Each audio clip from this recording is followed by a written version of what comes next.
This ESPN podcast is brought to you by Geico. 15 minutes could save you 15% or more on car insurance. Visit geico.com. The BS Report is a free-flowing conversation that occasionally touches on mature subjects.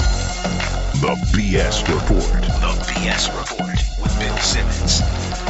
Welcome to a very special multimedia edition of the BS Report. I'm Bill Simmons. That's Jalen Rose. How are you, buddy? What's happening? What's the good So word? we're going to go 20 burning questions for the NBA playoffs. This is going to run on the Grantland channel. Some of it's going to run on SportsCenter, and we're going to run it as multiple podcasts.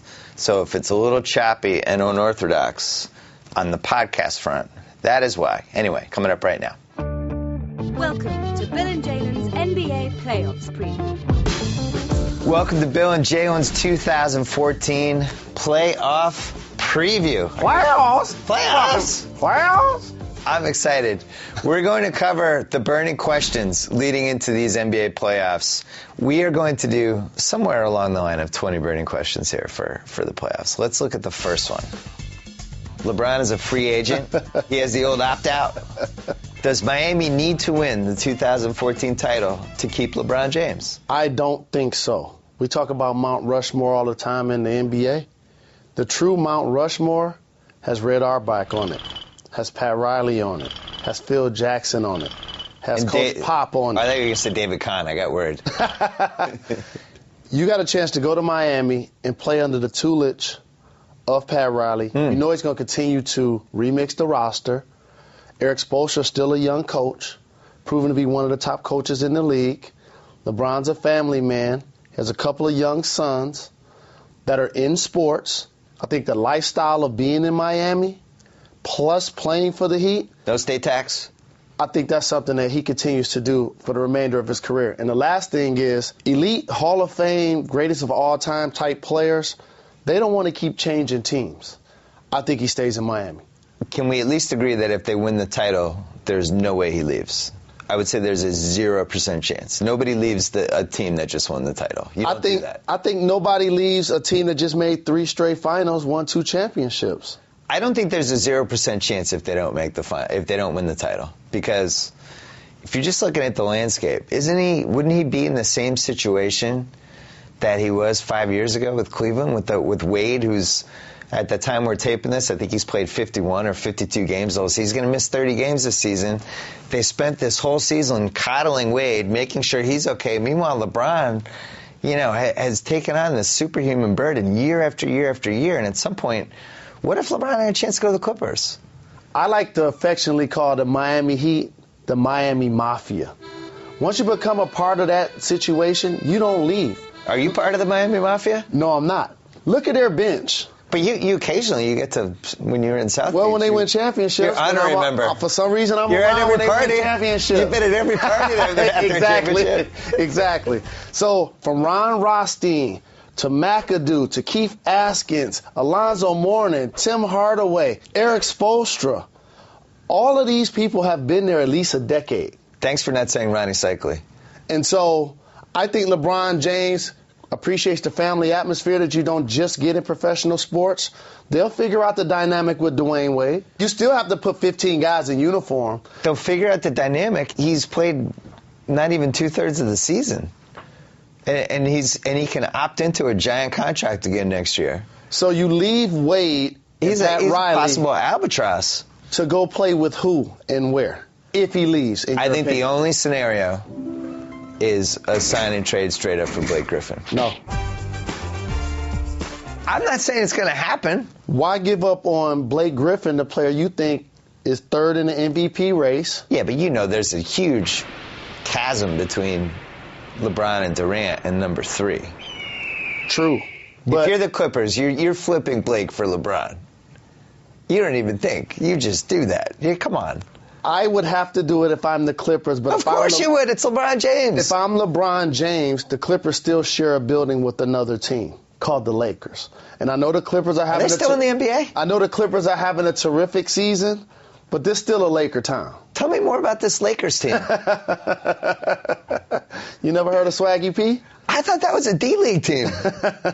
I saw Robert Zachary played 40 minutes the other night. I just assumed that was a D-League team. That's an NBA team? Right, but when you look in the rafters, you see Laker numbers hanging. Right. You see Clippers pitchers. The Sonics have banners hanging too. When you walk up to Staples Center, there are Laker statues in the front. Yeah. Okay. Well, this is still a Laker town. Okay. There's not going to be a Laker town these next couple of years. Paying Kobe Bean Bryant $24 million a year. Oof, that was tough. I don't think they need to win the title to keep LeBron. But I think it would be nice to win the title to know that if you won the title, LeBron's staying. Because then you have a chance to go for the four-peat. That's the other thing we never talked about. He's still the best player in the league. Kevin Durant is the best player this year. He's going to win MVP.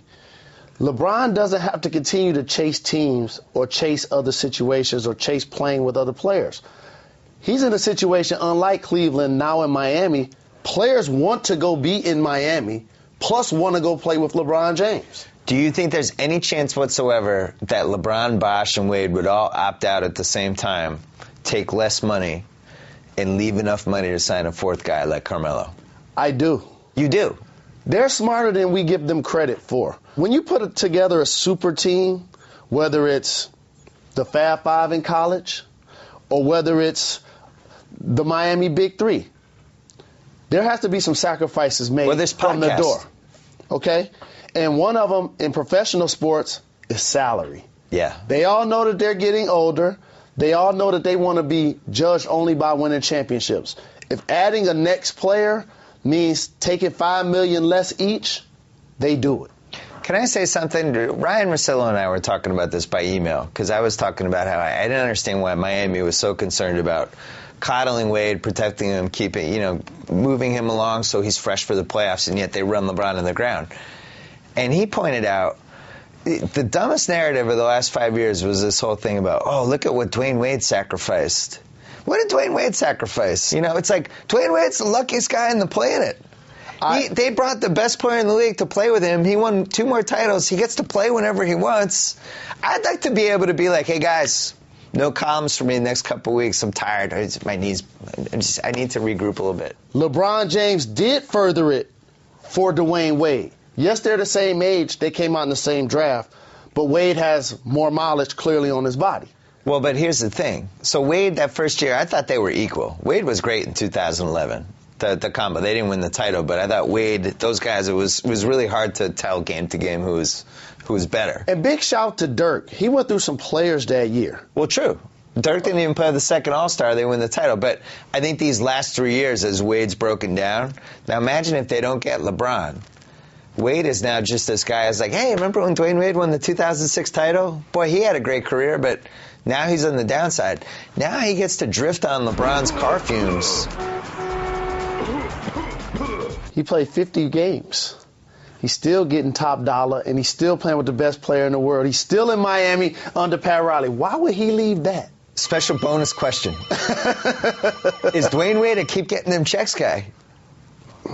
Not yet. Not yet. Did he send his resume into the committee? I love him, but the keep getting them checks guy this season, and I love him. He's a friend of our show. It's Steve Nash. Yeah. Okay, when you come back to get the assist record, have some cameras there to film you play against your brother Dirk, and all of a sudden y'all switching and guarding each other on the elbow for the cameras.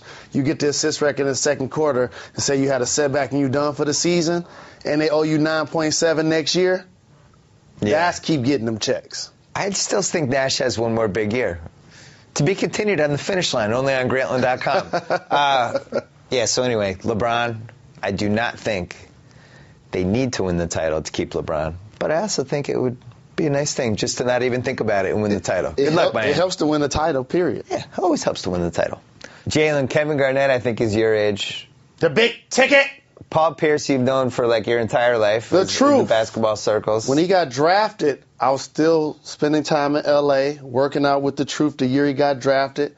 We even hopped a red eye to go to New York during the lockout. Oh, yeah. We were about to go to the meeting, leaving the hotel. We look up on the television in the lobby. The lockout and the impasse has ended. We're like, oh, okay, thanks a lot for telling us. We wouldn't have flew here for 6 hours. Antoine Walker was on his 5th meal of the day when that happened. He's like, oh, God, I got to get in shape. So, and you also, Jason Kidd was in your draft. Yes, he was. That's the heart of this Brooklyn team, basically. Do we think they're a contender? Or do we think they are just lucky because they happen to be in the Eastern Conference? They're a team that benefits from playing in a large market, so we're going to pay attention to their every move. Early in the season, one of the highest payrolls in NBA history, paying the highest luxury tax in NBA history, they're an underachieving team. They lose Brook Lopez. Jason Kidd seemed overwhelmed. You look up at the standings, they have a good month and a half, good 2 months. They're still 4th place, 5th place in the East. Kevin Garnett hasn't had an impact on this season. Is he a keep getting them checks guy? We got to watch it in the playoffs. Wow, we have like a famous keep getting them checks first team this year. Yeah, we're going to have to come up with a roster. It's an expensive one. Yes. And so you sign Darren Williams to $98 million, and you actually become a better basketball team by taking the ball out of his hands. That's probably a bad sign when you're $20 million a year point guard. Everybody agrees that it's better if he has no leadership responsibilities at all. And also, can you go over there? They were supposed to be the 2 best players on the team, Lopez. Lopez, yeah. And so you flip the whole dynamic of the team, and you get the time to do it because you're in the East. Well, you didn't mention the key thing that happened here. Paul Pierce, Lopez goes down. They have no choice. They have to play small ball. Paul Pierce goes to the power forward position, and the season kind of goes, and he plays really well for his age and his size. But as Doug Collins, our buddy, our countdown buddy, says, it kind of speaks to where the league's at, right? You have Paul Pierce in year 15, who's 6'7", who's played small forward and 2 guard his entire career, and now he's your power forward. Or just lucky playing in the East. Let me name some power forwards that play in the West. Okay. Blake Griffin. Yeah. Serge Ibaka. Tim Duncan. Zebo. He gets stuck guarding any of those guys, he gets punished. Right. To Doug's point. So I give the Nets credit for picking their season up and showing some positive momentum. Correct. No chance. Yeah. They're a team that should probably advance past the first round depending on the matchup, but no further than the second. I think they're a fringe contender because they match up with Miami. They're not afraid of Miami. They beat Miami 4 times this year. They beat them repeatedly. 3 times by 1 point, 1 time in double OT. Wade missed, I think, 2 of those games. And our buddy Doug Collins pointed this out. The first weekend we worked with him, we watched the Miami-Brooklyn game, and he became enchanted with all the big perimeter guys that Brooklyn has and their guard, like Sean Livingston, Joe Johnson, Paul Pierce, all these guys on the perimeter, and they could switch on every pick and roll. And he was like, this really gives Miami trouble because you switch LeBron and whoever, and it's another 6'8" guy coming at him. And the whole goal for that is to make Miami, in particular LeBron, a jump shot shooting team. Yes, which they have been every Brooklyn game. And then on the other side, Joe Johnson, for whatever reason, has always had a decent history against Miami. Paul Pierce has never been afraid of him. And then Darren Williams, if they could ever get him going in that series, he should be able to outplay Mario Chalmers. Then you got KG in the middle. If he's not a keep getting them checks guy, if he's a rejuvenated, they rested me for the playoffs, I'm ready to lay the smack down. I don't think they could beat Miami, but I also don't think Miami would be looking forward to that series.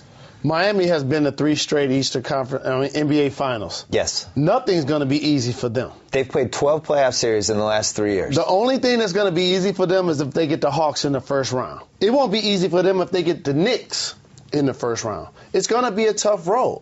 They're trying to get Dwayne Wade back into the lineup. They're trying to figure out what they're going to do with their bigs. They're resting Haslam, trying to figure out if Oden's going to fit, not fit, what kind of minutes you're going to get from Birdman. And back to the Nets. When people mention their team, they forget to mention this.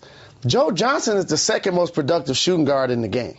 Well, and he's also somebody in the last minute who becomes weirdly an assassin.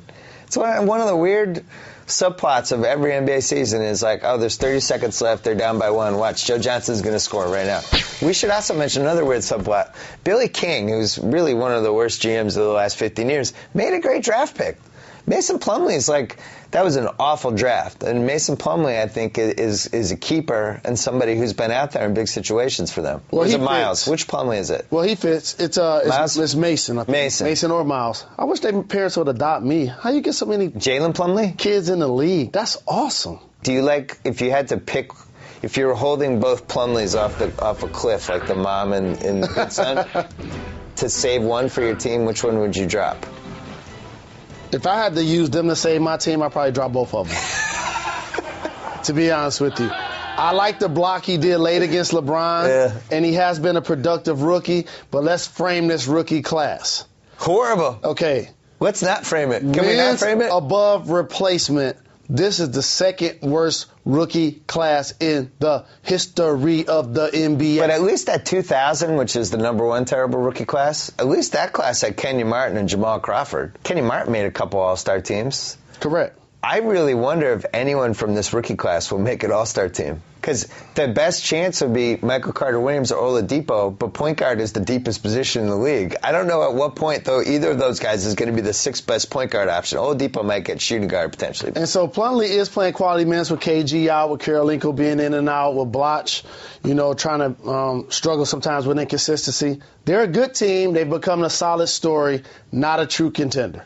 I agree with that. Last thing we should mention, Paul Pierce, who I think it took him 6 months to get over that Boston trade.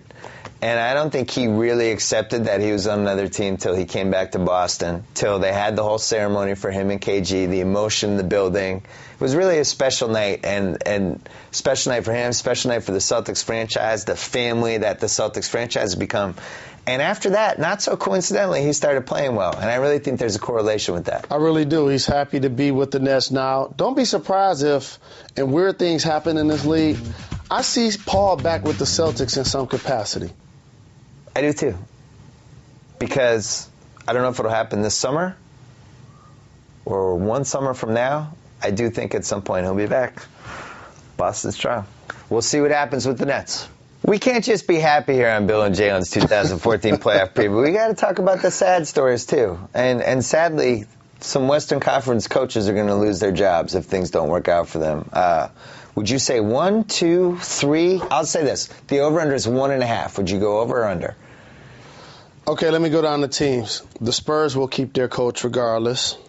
OKC, there have been some rumblings, but they will keep their coach regardless. Now, let's say they lose in round 1. They will keep their coach regardless. Scotty Brooks has done a terrific job with that. If they lose in round 1, he's gone. If they lose with round 1, they're going to blame that roster. Perry Jones III and Jeremy Lamb and Hasheem Thabeet and Kendrick Perkins running up and down the court with combat boots on. Golden State, Houston, Oklahoma City. Those are the 3. That's where you're going. Correct. So out of those 3 teams, let's say Golden State loses in round 1. We think they get a new coach. I don't think that would be smart. You don't think that would be smart? No. Did you think it was interesting that they didn't defend him at all as all the drama with his assistant coaches happened these last couple weeks? I think the owner never came out and said, I know this is weird, but Mark Jackson's our guy. He's going to be our guy for the future. Owner never said that. You don't have to, as long as you continue to pay me, and as long as when I ask you to put this guy off the bench, you do it, you're listening to what I say. So I'm fine with that. The whole issue is that the next year is his last year of his contract. And what happens in professional sports, that kind of creates a lame duck liaison for the players, for the media, and some tension sometimes between coach and management if you don't get to the quote-unquote expectation. Can I ask you an honest question? Sure. Take your love of Mark Jackson aside. You played with Mark Jackson. Sure. You like Mark Jackson. Absolutely. But I would also say if I felt like he was doing a poor job or a good job. I think he's doing a good job. I think from the outside looking in, a lot of people overrate the Golden State Warriors' talent. That's where I was going. Because I feel like Golden State is underachieving, but then I take the roster guy by guy. Harrison Barnes might not be good. Draymond Green is a solid NBA player. Draymond Green shouldn't be your 3rd most consistent player on the team. Jermaine O'Neal is almost in his, 18th or 19th season. Yeah, Jermaine O'Neal quit on the Celtics 2 years ago and should have been out of the league, and now all of a sudden had this rejuvenation, but they're actually relying on him in the playoffs, which speaks to your Mark Jackson case. Injuries to David Lee. He may not even play in the playoffs. He's always injured. He was injured in last year's But that's the thing. They gave a lot of money to Lee and Bogut, 2 guys that have had trouble staying on the court. Steph Curry's been their most reliable. Klay Thompson, for all the talent he has, does this. And you could make a case that roster is not as good as we seem to think it is. It's a really fun roster to watch. Correct. And Steph Curry's a terrific scorer, a terrific offensive player. He has become one of the top draws in the league, as well as one of the top players in the league. But he's in a different category right now. And that's the category of being a guard that's able to score the basketball and get assists, but also lead your team. Yep. And that's what Kyrie Irving is trying to learn to do. Instead, he's Stephon Marbury, Steve Francis 2.0. And that's right now. That's a tough dynamic. Yeah. Like Damian Lillard gets to play with LaMarcus Aldridge. Right. Okay, another legitimate all-star. Kyrie doesn't have that luxury. Steph Curry doesn't have that luxury. With all that said, I still don't think – I watch the Warriors and I get frustrated because I think Mark Jackson sometimes tries to coach them like he's coaching one of those late 90s Eastern Conference pounded-in teams, and it's like that's a team that should play like Phoenix does. You know, where it's like the way they play when they're down 15 is the way I wish they played all the time. You know what I mean? They're down 15, they're like, all right, Steph, try to get us back in this. That's how I want them to play. I'm going to name a couple of teams for you. First off, the Clippers have the best set of bigs in the 4 and 5 in Blake and DeAndre to change ends of the floor as I can remember in recent memory. Yeah. Okay. You're talking about up and down guys. Up and down. Yeah. But normally when you play a 6'9" guy with a 7-foot guy, you're a half-court team. Yep. Look at the Pacers. That's been their issue sometimes. Sometimes the Bulls. Yep. That's their issue. Those teams go through lulls of scoring. And that's what happens with Golden State. The geometry of their roster forces them a lot of times to play two bigs. Yeah, I don't like it. I like when they have shooters. If I was playing them in a series, the whole time I would be like, I really hope Mark Jackson doesn't play the lineup when they have all the shooters, because that's the one I'm afraid of. And the other team that we're talking about in this dynamic, the Houston Rockets, they fight that dynamic by coming out saying, we're not playing Dwight with Asik. We're not doing it. Which I think is a mistake. Correct. Because they based it off the first month of the season when those guys looked awkward together. But if they played the Clippers in a series or something, I think they should play those guys together against Blake and DeAndre. That's the dynamic, and that's why I compared the two. Either you're going to be a half-court team that plays legitimate 4 and 5, or you're going to play 4 around 1. And so, but don't you think the Rockets should play 4 around 1? That's their team. Because when Asik's in for Howard was hurt the last couple weeks here.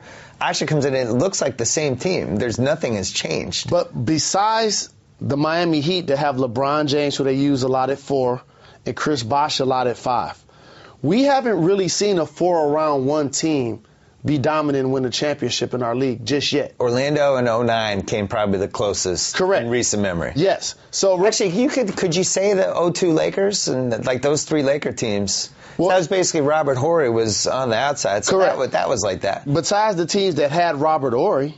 Yep. I mean, that's how they played with Houston in the mid-'90s. That's how he played. Hakeem. That's another good example. That's how he played with Tim Duncan. 4 around 1. So, over under 1.5. I'm going to go over. I'm going to go under. I think at least 2. I think McHale, if Houston doesn't make round 2, is out. Dwight Howard, you haven't seen him play in 2 weeks. If they get eliminated in the first round, they're not going to fire their coach because of that. There's a lot of good potential coaches. And also, rewind last summer. Well, we want Dwight to go to Houston so he could be closer to Hakeem and so he could work on post moves with Kevin McHale. You can't sell him on that and sell the franchise on that and then fire the guy the next year. That's just a flagrant foul. Tell everyone the real reason Dwight went to Houston. No state taxes. What and else? To get out of L.A. What and else? To get from playing with D'Antoni. And what else? A lot of reasons. Barbecue? Well, Gentlemen's Houston, establishments? No, we talked about Houston being one of my favorite traveling road cities. I'm going to say one of Dwight's favorites, too. And to play with James Harden. I think Dwight's enjoyed the nightlife every once in a while. Yes. Or maybe some of the temptations that have been out there. Hey, that's coming. He's enjoyed the hell out of them. That's some of the fruits and vegetables that come with being a terrific player. Fruits and vegetables.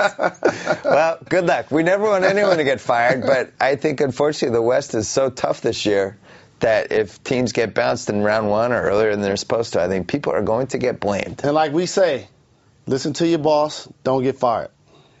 One of my favorite questions for Bill and Jalen's 2014 playoff preview. I want to read this almost like Gene Rayburn with the match game way back then. Remember the match game? I do. Charles Showing Nelson my Riley, age. Brett Summers. Yeah, they would do the da-da-da-da blank, and then everyone would have to write the word.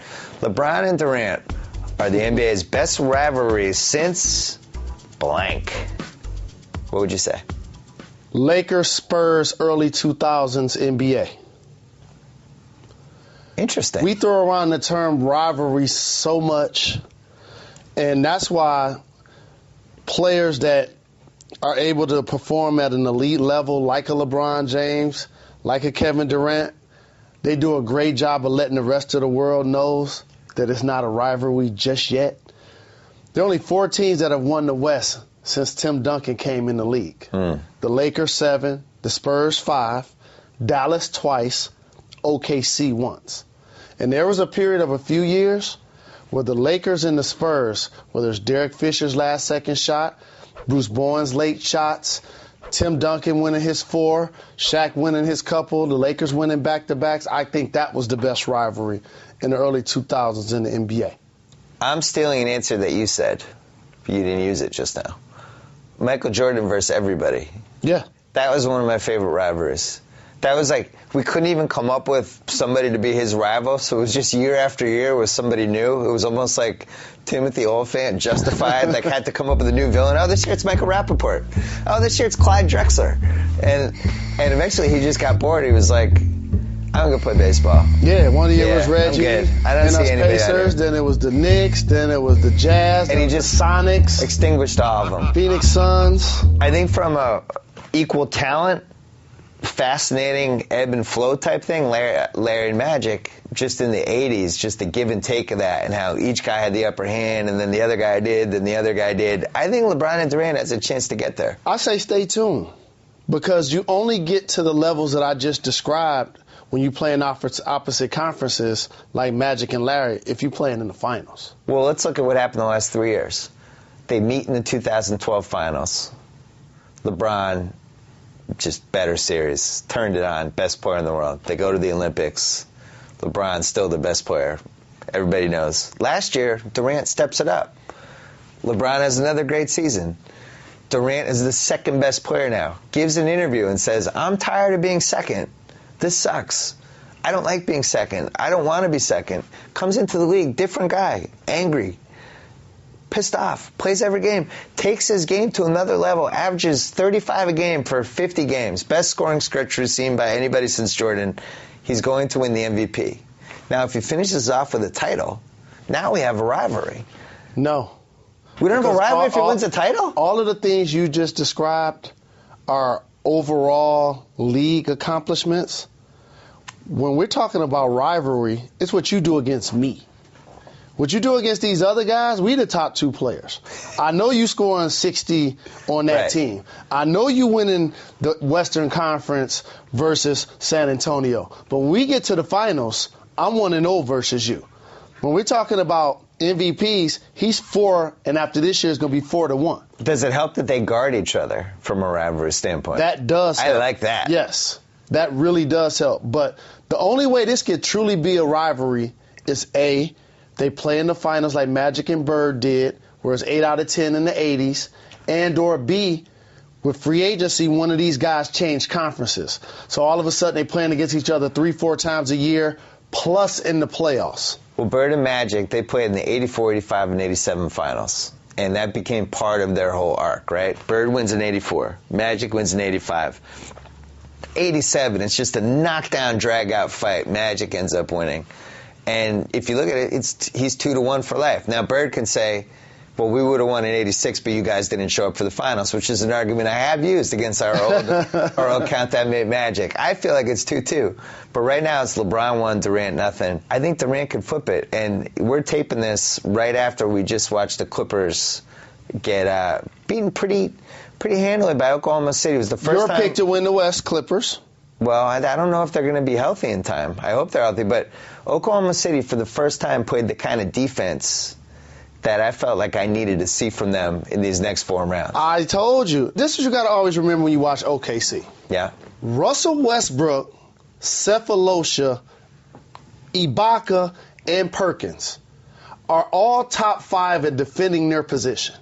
Well, I did Perkins. I mean, he's one top of the 5 against defending the 3 guys in the league. Correct. They're but top the other 5, 27, he's irrelevant. But think about this. You got 4 to 5 guys in your lineup that defend their position as well as anybody in the league. Plus, you got this guy that's the MVP and the scoring champ multiple times. That's why I pick OKC. People always talk about what's going to happen with Russell Westbrook. They need his aggression. They need his burst, his change of pace. They need his attitude. They need another thing you didn't mention, his athleticism. Yes. Because in that Clipper game we're talking about, which is second to last week of the season, he had 2 rebounds in traffic. Tip dunk, that was crazy. Tip dunk, and then another one where, like, I don't know another guard in the league that gets those rebounds. Like, it's maybe Eric Bledsoe, but athletically that guy is just on another plane. And we haven't seen it for 11 months, ever since Patrick Bernard, Carmel Pollard, Beverly took his knee at the score table. Now. Yeah. And if they get any play from their bench, so if they get anything from Butler, Jackson, Adams, Collison, OKC, with props to the Spurs, who are going to have home court advantage. Here's the thing, though. You look combo. at that Clippers game. The Clippers came very close to winning. They had Darren Collison playing crunch time because Jamal Crawford could not play. If you switch Jamal Crawford and Darren Collison, I think the Clippers can beat them in a series. Okay, they didn't get a third big. Well, they play did. Quality minutes. They did. It's just it turns out Big Baby Davis is not going to be helping them. They thought the whole season they were going to get that guy, and they just never got him. Don't be surprised if Big Baby Davis is released before the playoffs.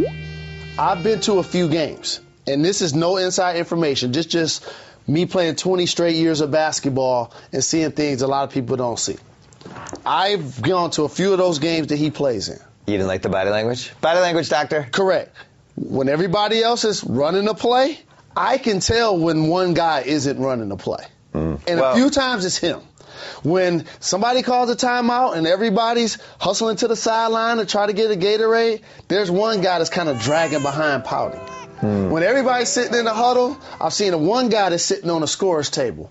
I'm just pointing that out because he's new to the squad, and we didn't pick you up for distractions. Let me tell you something. If he gets released before you see this clip, we're going to drop a little thing down right there that says, Jalen is psychic, in big, flashy neon letters. Anyway, LeBron and Durant, I'm just happy we're having the conversation. It's nice to have 2 great basketball players at the peak of their powers who play the same position. It would be very fun if they met in the finals.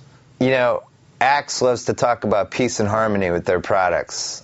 One guy in the NBA this year who has not had a lot of peace and harmony is Blake Griffin. I would argue he is the most detested opponent I have seen in a long time since Bill Laimbeer. Like, players openly taking shots at him, elbowing him, hitting him, shoving after the whistle, undercutting him on dunks.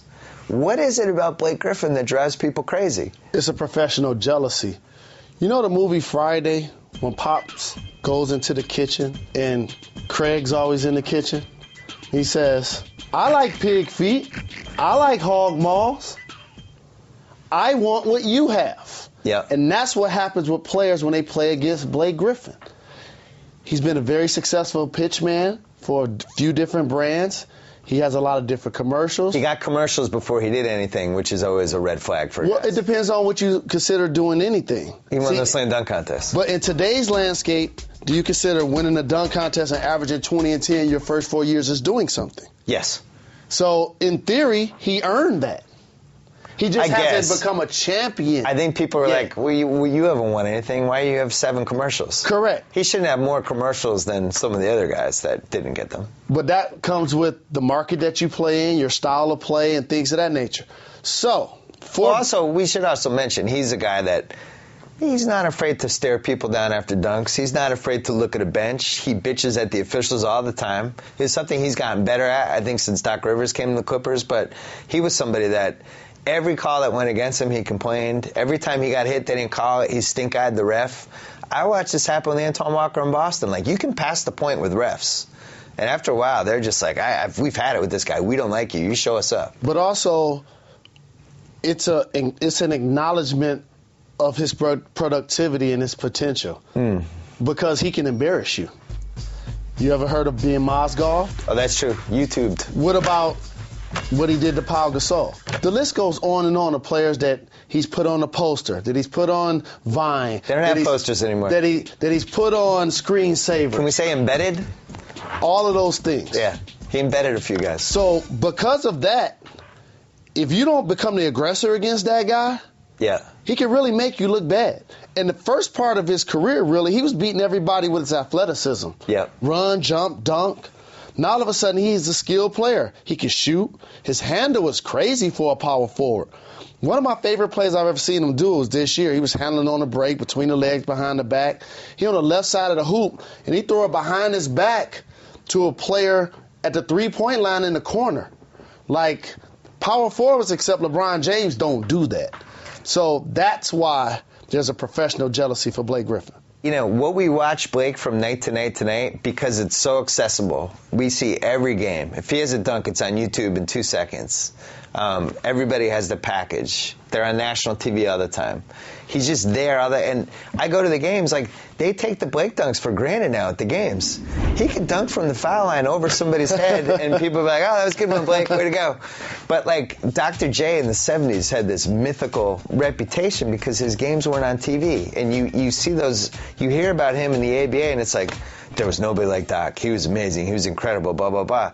And I'm not saying all that isn't true. Oh, it's true. And I saw Doc in person. I've never seen anybody like him. I wrote about it in my book. I've never seen anybody as graceful and as beautiful as he was with the ball in the air. But at the same time, I feel like watching Blake right now has to be at least a little like what it was like watching Doc in the ABA. The ability to go coast to coast, dunking on everybody at all times. Just how exciting he is. Like, I'm afraid to go to the bathroom when I'm at Clipper games. You know, I'll take my son, and my son will be like, Dad, we got to go to the bathroom, or we got to get Coke. I'll be like, we're not going until Blake comes out, because I need to be in my seat in case something happens. And also, I want to give Blake props for one more thing. His stoic demeanor. Do you know how tough it is to be as graceful as he is, to be able to dunk on people the way he can, and never thump your chest? Never throw up the 3 goggles? That's Oklahoma. That's Midwest. He just plays basketball. Yep. And I really appreciate that about him. Yeah. It's funny, I've gotten a lot of emails about this, about Blake, what it is about him. And some people, a couple people compared him to, they always have a crazy person on The Real Housewives who starts trouble. And they just show up on the cast, and everyone else in the cast just instinctively doesn't like them, which it does seem like there's a little bit with Blake, or like on The Bachelor. They always have that one crazy lady the women don't like, and they think she's not there for the right reasons. I do feel like the NBA players that kind of like look at Blake like, he's not here for the right reasons. Since you brought up The Housewives and you brought up The Bachelor, I'm going to surprise you with this. You're going to be the next Bachelor? How much reality TV do you think I watch? I would say none. Correct. Yeah. So those two analogies went right over your head. But Blake Griffin, I never thought he would get to this point. I always thought he was going to be a luxury, a dunker, somebody who never really figured out the outside shot, who was just going to be really fun to watch, but ultimately not really mean anything on a good team. And I think Chris going out for a month and a half, and his realization that he could handle the ball like he can and go full court, it kind of liberated him in a lot of ways. He's a creator now also, Blake Griffin. He's a terrific player, a terrific young talent. He along with a few other guys, are the future of the league. And, you know, I think you just look at it from a talent standpoint. Just look at LeBron, Durant, and Blake. Those guys in person. When was the last time we had 3 forwards like that in the league at the same time, who you'd be like, oh, my God, I get to see this guy tonight? Like, you talk about Malone, Barkley, and, I don't know, Sean Kemp or whoever. Nobody ever went to the arena like, oh, I get to see Karl Malone tonight. Like, he got his 27-11. It wasn't that fun. These guys are fun. It's because they're explosive, too. Like, Karl Malone was a physical presence that made jump shots, and he was called the mailman for a reason. He was formulaic, though. He had the 4 things he could do, and he did them great. Barkley was somebody that, in person, was astounding. Right. I mean, Barkley was just, he was just unbelievable. He was. I've never seen anything like young Barkley. Round mound of rebound. Just the way he took it coast to coast and dunked on people, and how terrified people were to get in his way. Simple and plain. Give me the lane. I'll throw it down your throat like Barkley. And on that note, we don't know why everyone loves being mean to Blake Griffin, but they love being mean to Blake Griffin. Jalen thinks it's professional jealousy. I think it goes a little bit deeper than that. We'll see if he gets in a giant, long altercation in the playoffs. I hope not. Stay tuned. Jalen, we talk about this every time we're at the Eastern Finals, Western Finals, whatever, when we're on the road. There's usually a kind of a flawed team, and then you start talking yourself into how you could have helped the team, like Memphis last year. No question about it. I could have shot them corner threes all day. Wing jumpers, Zebo dominating down low, Marc Gasol. They didn't have any shooting. Tony Allen, Tayshaun Prince. That may be an issue if they make the playoffs again this year. So, if you could come off the bench for one 2014 playoff team, you could come out of retirement. They're picking you out. They're like, you know what? We need a southpaw three-point shooter. Okay. All you have to do is run three-point line to three-point line, and we need you in the locker room because you're a fun guy, and you've been around the block. Take a couple of young guys under the ring, have fun, chemistry, all that stuff. What team would you pick? First off, if it's for the Hawks, I'm starting. Okay. Now, let's get to the Western Conference. I pick specific jobs. That would be awesome if you started for the Hawks. And I say, you know what? I could have his job. The person's job I could have, Hedo Turkoglu. Oh, Hedo. I could have that job. I feel like I could have that job. So what do? You take terrible threes and get your shot blocked? I do that all the time. Exactly. Yeah. So the Clippers are my answer. Oh, wow. No doubt about it. I thought you were going to say Miami just because you could have keep getting them checks like Rashard Lewis, kind of cheered on LeBron, maybe taking 1-3 in the playoffs that meant something. No, because and lived in South Beach. No, because when you play with LeBron and Wade, you got to do all the dirty work. So you play with CP3 or Jamal, they doing all of the ball handling, they breaking down everything, they just kicking it to Barnes, kicking it to J.J. Redick, kicking it to Dudley, kicking it to Hedo, and kicking it to Granger. And you know what? They could kick it to me too. You'd be available. I would pick Oklahoma City because I've watched Jeremy Lamb this whole season. Now, here's a guy who was the focal point of a trade where they gave up James Harden, who is going to be a first-team All-NBA player, who's the best shooting guard in the league, and probably 5 or 6 titles. At least give him one, okay? With the title. Let's not go, that's fair. not 5, not 6. All right, one. A potential dynasty went up in air. Poof, okay. Gone. Those Oklahoma City fans are so grateful to have a team. They're so thankful. They're so appreciative. They're really like the greatest fans in the league in this respect. Like, they just love the team. They're like, it's like dating somebody who's never had a boyfriend or a girlfriend before, and they're just so happy to be with somebody. You're like, don't get divorced, Bill. Well, no, I'd be like, you didn't come home last night. Don't get I know, divorced, I'm sorry Bill. about that. That's fine. I'm just happy we're dating. That's what the James Harden trade was. They're all in denial. And Jeremy Lamb plays 10 minutes a game. He gets no heat whatsoever. You insinuated that you thought he might not be in the league in 5 years. He and Perry Jones III better watch their job stability. Oh, I thought you were going to say better start scouting Greece and Italy. Here's why. There was a period where Cephalosha was out and/or a period where Russell Westbrook was out. Those guys got big, long looks. Those guys first were getting looks, but there were games where they both were getting D and Ps.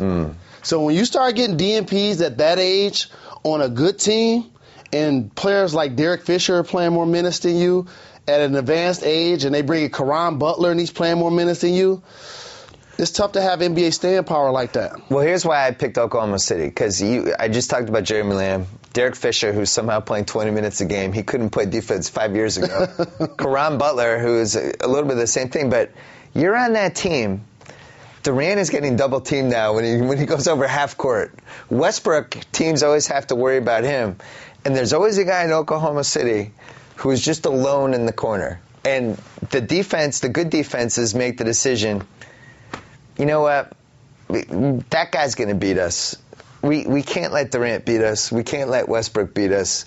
That guy in the corner, whoever they pick, it could be Caron Butler, it could be Derek Fisher, it could be Jeremy Lamb, it could be Cephalosha. We don't care. We're leaving that guy open. If he beats us, so long. Congratulations, great series. We did our best. And I think it'd be fun to be that guy. Oh, all I have to do is stay in the corner and make threes? That's it? They probably would be third on my list. I would have the Spurs actually second. Oh, just to be with Pop? And they move the ball. They move the ball more than any team in the league. For you know what, I'm going to pop 3 or 4 threes in the first half. You know what? I might change my pick because we had drinks with Avery Johnson one night after we did this show, and he's like, "Yeah, I got to go. I'm going to dinner with Pop and the Spurs at 11 o'clock at some steakhouse." And we're like, "Man, you're always on that team. Even No after doubt. you retire, you're still on the Spurs." Absolutely. And it seems like that's the one team where they've created something that transcends who's on the team at the time. And also the extensions that come from the Spurs, whether it's management like Sam Presti with OKC, Yep. whether it's coaches like Jacques Vaughn, the list goes on and on, Monty Williams. It was always interesting to me how Pop had a tree, literally. Coaches in Philly, coaches in Atlanta. But Phil Jackson never had a tree. You have a tree. Tyson Chandler. You took him under your wing. You showed him the ropes. That's my young guy. Who else? What other young guys did you take under I your played wing? with Nate Robinson, The Jalen David tree. Lee, Jamal Crawford, Oh, yeah. What about Indiana? Anybody? Al Harrington still in the league. I love the Jalen tree. All those guys. They still in the league, getting Yeah. them checks. What would be your last choice? I probably would not want to play coming off the bench for the Bulls. Oh, Thibodeau. I gotta play D and take charges. Yeah, what's up with this defense? Exactly. That's too much pounding on my body. Come on, Thibodeau. Another 2-hour practice? Exactly. Can we go to Gibson? I'm trying to eat Garrett's and play for the team. The good thing about the Bulls is they have a lot of harmony, much like Axe, who's helping us sponsor these 2014 Very playoff nice. previews. We love that. You can get your skin in the game with the new Axe Peace and Harmony. Delicious. Very nice. For your body. Do you use Can something these? be delicious for your Do body? you use these? Loofahs? Is that what that is, a loofah? Maybe I'll start. Billy Jalen's playoff preview coming back. Oh, man, this is easy. If you could play for any 2014 playoff coach, who would you pick? This is easy for me. I don't even have to think twice about it. First, Rick Carlisle. Second, Eric Spoelstra. Have you looked at the Dallas Mavericks roster? Okay. 9 of the 15 guys, nobody in the world knows who they are. First off. You know Dirk. You know about Vince and Sean Marion, who clearly are not in their prime. Sergeant anymore. Vincent Lamar Carter. Exactly. Jose Calderon does a very productive job. And Monte Ellis, who's a scorer, who's played more within the team concept, but he's not that 25-point scorer anymore. They got the 18 minutes a game from Brandon Wright, who somehow can't play 19. If you play him 40 minutes, he'll still give you 18. Yes. Yeah. They He's got doing him. a terrific job coaching that team. Rick Carlisle was the associate head coach when I was in Indiana for 3 years. He's been coach of the year. He's been a champion, so he's my number 1 pick. My number 2 pick, Eric Spoelstra. The way he's become a champion so young in his coaching career, he's going to shatter a lot of win percentage numbers. He's going to shatter a lot of things a lot of young coaches wish they could shatter so young in their career. Plus, I'll be living in Miami. Hold on. It's Doc Rivers. I know. I don't know what happened. I know you can't believe I have a BlackBerry either. Join the Yeah, I know. club. We're the only 2 people in the world that still have them. It's our sponsor. Even though they're in the business. Yeah. Okay. He said he's really disappointed. He doesn't understand. I want to come off. He thought you guys had something. My number 1 pick. I can't believe you didn't go with Popovich. Not only would I want Popovich to be my coach, I just want to be friends with him. I just want to have a relationship with him. Would that be weird if I just emailed him and be like, hey, Greg, can you just email every once in a while? I just want to know more about you. He's so interesting. All his like weird wine collection and his weird fascination with like battles and history. I think he's got all this stuff going. And just the way he uses his team and he has a relationship with each guy, and he really puts real thought into week to week, game to game. You know what? I'm going to rest Parker for a couple games. This will let Patty Mills play 35 minutes a game. He'll get some confidence. I'm going to sit Kawhi a couple extra games, let him rest for this injury because this allows me to play this guy, this lineup. I think he's so smart and so just the way he's kind of reinvented the NBA coach during a regular season. I would love to be part of that. And also, he's one of those kind of people that their public persona doesn't really represent who he is. Totally. He's 2 different people. He's like many of us. When you're in the public eye, when you're sitting on the bench, when you're standing on the sideline, whether you're doing an interview at the end of the first quarter, you're at work. So you're emotionally invested into the score of the game. And you're living and dying by every bounce of the ball, every blow of the whistle. Away from basketball, as you mentioned, one of the most pleasant, knowledgeable people that the NBA has seen and a joy to be around. You know what he's like? Bill Belichick. Another guy who has no use for all the public parts of being a coach. I don't have to be friendly in your press conference. It's not my job to give you great quotes. I don't really want to tell you what we're doing and why. I'm just trying to win games. All I care about is my players. That's it. I don't care about you guys. I could appreciate that because I got a chance to play for the all-time greatest player who was that as a player and as an exec. That's how Larry Bird is. Right. He doesn't care. It's not his job to fill your notebook. But that is what one of the things that bothers me about the way the media covers in sports. You always hear the media will always defend and love anybody who makes their job easier. Like you see with Mark Jackson right now. I mean, whether you think he's doing a great job or a bad job, the fact is he came from ESPN. He's a great guy. I loved him. I worked with him. I genuinely like Mark Jackson. He'll always give quotes to anybody at any time. I think Doc Rivers is like this, too. And when somebody is that accessible and that cool and that nice, it makes it really hard to criticize them. Mike D'Antoni was a perfect example. Played for Phoenix with him. He would have open practices. Right. And allow the media to come in. So those guys almost feel a kinship to him to where they're going to not blast them even though things aren't going so well. Would you, if you were a coach, would you be the Belichick Popovich, I'm not giving anybody anything guy, or would you be the super accessible, I'm taking care of everybody because they'll take care of me later guy? I think I would have the Rick Carlisle demeanor. I really would. You'd shave your head? He picks and chooses his spots. Yeah. Sometimes when he's upset with his team, he's very stern privately. He's really upset with his team, he may say it publicly to send a message. He does, even though he looks like Jim Carrey, has a funny side also because he was a former player. He has been around the league a long time, so he's seen both sides. The one guy I wouldn't be like is Jason Kidd because I think you should show up on time for your own practices when you're the coach. Come on, Jason Kidd. Anyway, I go Popovich, you go Carlisle and Spoelstra. That's our answer. Bill and Jalen's playoff preview. We like to ask complicated questions, so here's a good one. Phoenix? Phoenix! Phoenix! We did our preseason preview, and we picked Phoenix to be the second worst team in the league. What? Las Vegas had the over-under for wins for them. Time out. Las Vegas had the over-under for wins for them. Time out. 19.5. Okay. Okay, go ahead. You in Las Vegas pick Phoenix to have the worst record. It must be nice to be you. It must be nice to be you. Just divest yourself whenever it goes wrong. I didn't write those. Phoenix, 50 wins. They got half of a season from Eric Bledsoe. It's not like it was not like you could be like Dragic and Bledsoe. That's why they did this. Bledsoe missed half the season. I think we use the word surprising and unbelievable too much.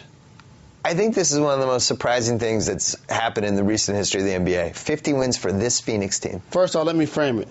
I think the three best coaching jobs, and you can spin it in any order you want, have been by Pop, Hornacek, and Tibbs. Okay. And I think Carlisle's in there, too. I think that's your top four for Coach of the Year. Terrific coaching jobs by those four guys. All NBA performer. Dragic deserves to be third team, at least. Chris Paul, Harden, and Curry. I have to pick two for first team. The first two are first team. Curry, second team. Would you be mad if I put Curry over Chris Paul?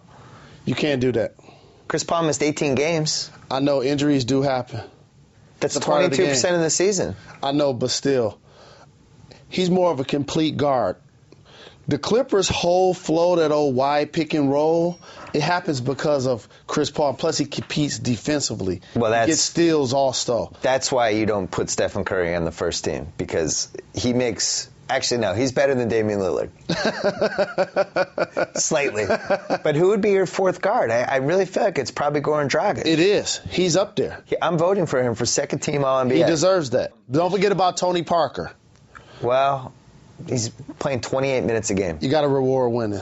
I know. He's my third team. Yeah, you got to reward winning. 28 minutes a game, you can't make my top 10. Yeah, so those are the guards in that conversation. And that, again, you got Hornacek, You got Gerald Green, who deserves to be most improved.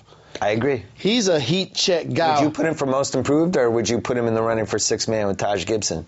I think Jamal Crawford's sixth man. Gerald Green, I think, has the weird thing. He could be most improved and sixth man of the year. And same thing for Markieff Morris. Gerald Green does one thing that I really love. Heat check?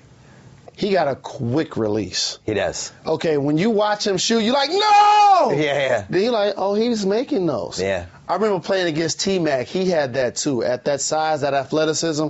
Normally, players that make jump shots don't shoot it like they're jumping off a pogo stick. Yeah. And that's what he does. He's come out of nowhere. I think he's the most improved player in the league. You know, Gerald Green drafted by the Celtics, and he fell to number 18. And my dad and I were so excited. We're like, oh, my God, this guy was supposed to go sixth. He fell to us. He's so talented. Watched him play. One of the most athletically gifted Celtics of all time, right? Could jump 5 feet in the air and, you know, as you said, perfect jump shot, quick release. Had no idea how to play basketball. And Doc, I think he probably cost Doc about 8 years of his life. Just Doc watching him and just like self-combusting. Had no idea how to switch, had no idea how to run plays. I've never seen anybody who understood basketball less. And now you watch him on Phoenix, and he's really turned into kind of a crafty player who still has all that athleticism. And a young veteran. Yeah. See, he's one of those kind of guys that if he was out of the league right now, we wouldn't think twice about it. He was out of the league. Correct. He was in the D-League. Correct. Didn't think twice about him. We should have mentioned him in the All I'm Happy for Him team. Why didn't Gerald Green get some love? We're giving him love right now. All right, he's our sixth man. Yes, indeed. Of the All I'm Happy for Them team. And most improved. He's in that conversation. So because of those guys, now all of a sudden you get Bledsoe back in the lineup. Dragic and Bledsoe in the backcourt, that could be a problem come playoff time for a team that's a higher seed. And you know what else? I've been thinking about Kevin Love a lot and how poorly Minnesota has done compared to what talent they had. Because I do feel like if some of these teams are going to win 50 games, then Minnesota should have also won 50 games. And I thought Rick Adelman did a bad job. I know he's got a lot of personal stuff going on, but that team was rudderless the whole season. I think part of your job when you're a coach, when you have a weird roster, is to kind of flip it and say, who can I play that will put the other team at a disadvantage and make the other team say, oh, crap, they're doing that.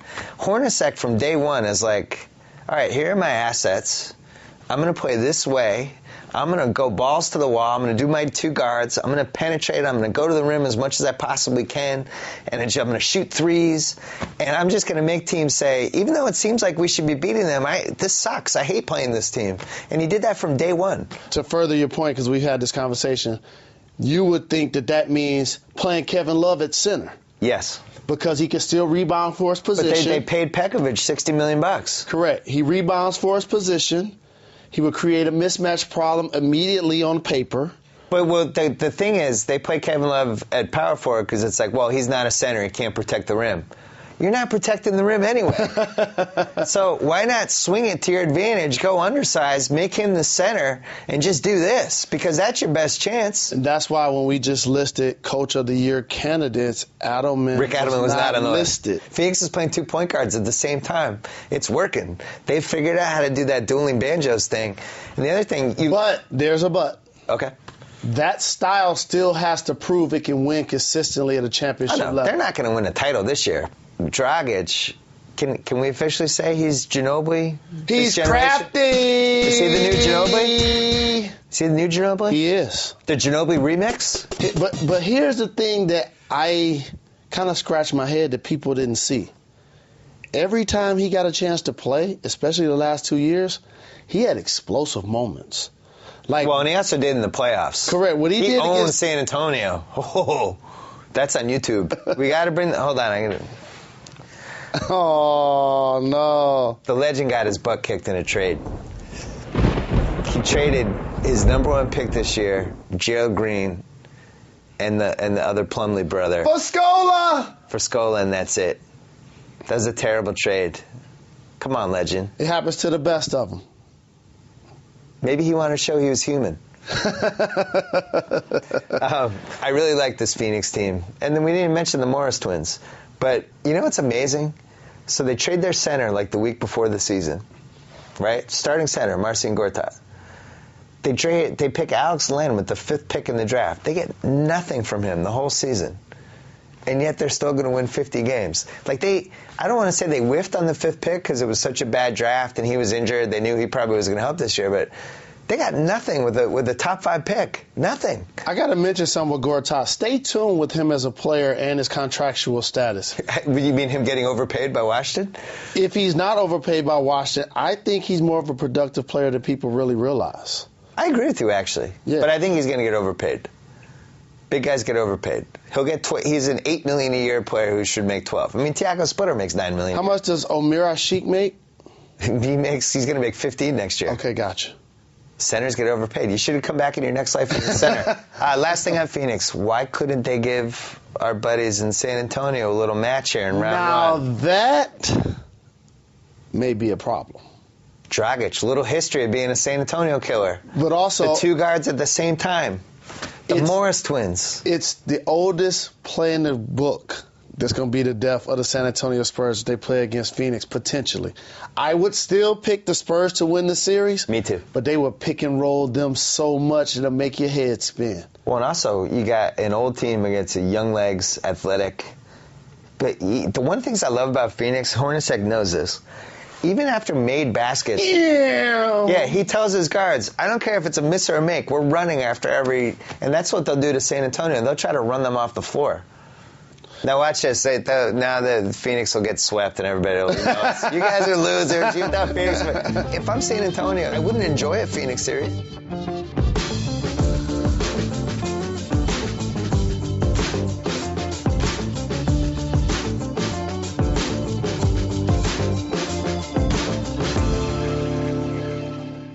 Geico presents Strange Savings Stories. Astronomers detected an interstellar transmission. It stated, Geico, 15 minutes could save you 15% or more. The implications were staggering. Was the cosmos telling us we could all save hundreds on car insurance with Geico? Or did their radar merely pick up a signal from the nearby Rufus and Clyde's morning show? We may never know. Geico, 15 minutes could save you 15% or more on car insurance.